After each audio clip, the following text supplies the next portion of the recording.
Salut à tous, alors je vais vous parler maintenant pour la Grand A2 du busking, alors le fameux busking. Il n'y a pas de terme français pour ça, si quelqu'un en a un qu'il me donne dans les commentaires. C'est le fait de faire un show en live sur la console quand on ne connaît pas le groupe. Donc moi ce que je vais faire, vous pouvez regarder sur mes tutoriels à Volites, il y a peut-être un tutoriel qui est plus détaillé sur ça. C'est que je vais mettre mes intensités en priorité, mes intensités. Alors je vais d'abord supprimer ce que j'ai fait pendant le tutoriel sur les playbacks. Donc mes intensités de projecteur. Donc je vais prendre ma Macora que je vais mettre à full et que je vais enregistrer ici. Et je peux prendre mes dimmers que j'enregistre là. Voilà. Donc je vais avoir les auras.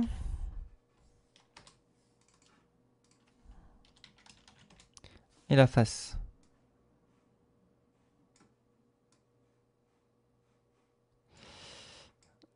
Alors vous avez possibilité de changer ces fameux deux grands faders centraux. Ça c'est les faders centraux qu'on retrouve sur la console.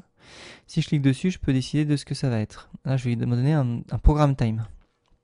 Alors, le programme time, c'est un temps que je vais pouvoir donner entre 0 et 10 secondes à l'envoi de mes presets. Il faut que je l'active déjà. Si j'active set time, le programme time est actif. Je sélectionne les Vipers. Je les montre leur valeur ici. Et si je suis donc en 10 secondes et que je clique sur rouge, ils vont passer en rouge en 10 secondes. Si je baisse d'un coup et que je passe en cyan, je passe en cyan à 0. Donc si je fais rouge en 10 secondes, mes positions en 0, il est en train de passer en rouge, mais ma position est passée en 0 secondes. Voilà, sur la console physique, c'est un fader, c'est plus pratique que ce petit bouton, mais au moins là, vous avez possibilité de faire pas mal de choses en live et de faire des changements plutôt propres. Donc moi, j'utilise ce fameux programme time. Après, ici, je vais mettre des effets. Donc je vais prendre les Vipers et je vais leur mettre un premier effet. Voilà. Et je vais enregistrer mon effet ici. On va le mettre par exemple ici. Mon effet, je vais pouvoir aller dans ses paramètres et décider qu'il va être assigné à la vitesse numéro 1. Donc cet effet est assigné à la vitesse numéro 1 et ici je vais cliquer dedans et aller chercher un Special Master et je vais prendre un Spin Master et la vitesse 1. Voilà. Donc sur mon effet, je vais aller cliquer dans mes options et le passer en toggle pour l'avoir sous la main en on-off. Sinon j'ai pas de off dessus vu que j'ai qu'un seul bouton. Donc j'ai un on et un off. Et maintenant qu'il est assigné sur la vitesse numéro 1, si je lui donne une vitesse, il va s'adapter à la vitesse.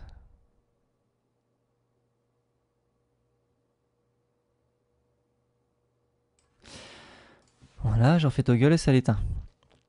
Alors je peux également prendre des projecteurs, leur appliquer le même effet. Et cet effet, je vais l'enregistrer par contre cette fois-ci sur un fader. Et donc sur un fader, j'ai plus d'options sous la main. Donc ici sur mon fader,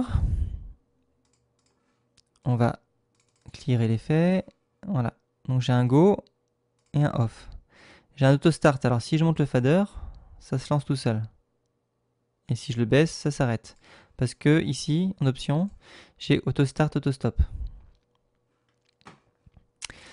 Je vais retourner, je vais lui donner une vitesse 1. D'accord. Donc on est sur la vitesse 1, on est d'accord. Et je vais pouvoir aller dedans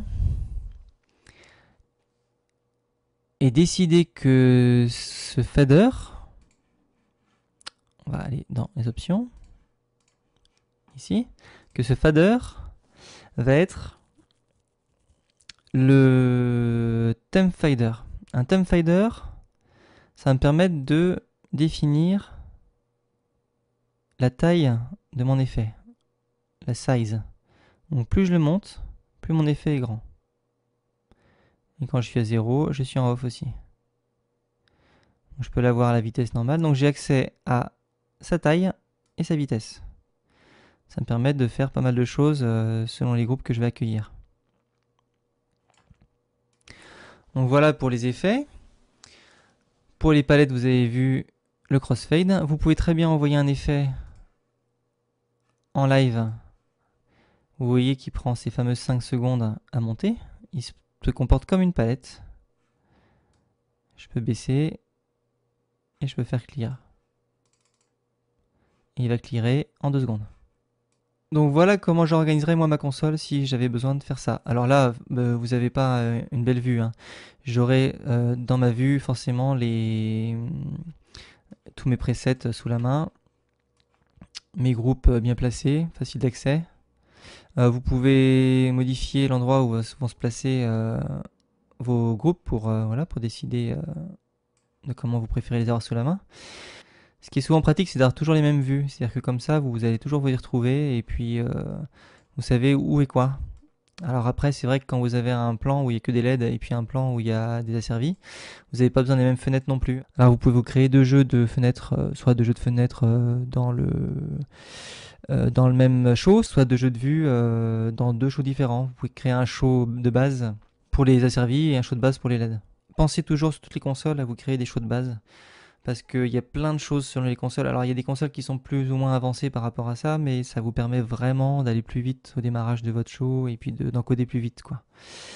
Voilà tout ce que je voulais vous dire par rapport au busking. Je ferai d'autres tutoriels plus précis sur les options avancées de la Grand-Ma. Pour l'instant, ça vous permet de vous lancer dans un show. Vous avez le patch, vous avez les palettes, les vues, les effets et les playbacks.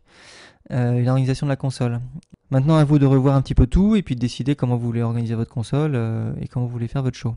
Et ben, je vous dis à bientôt pour un prochain tutoriel.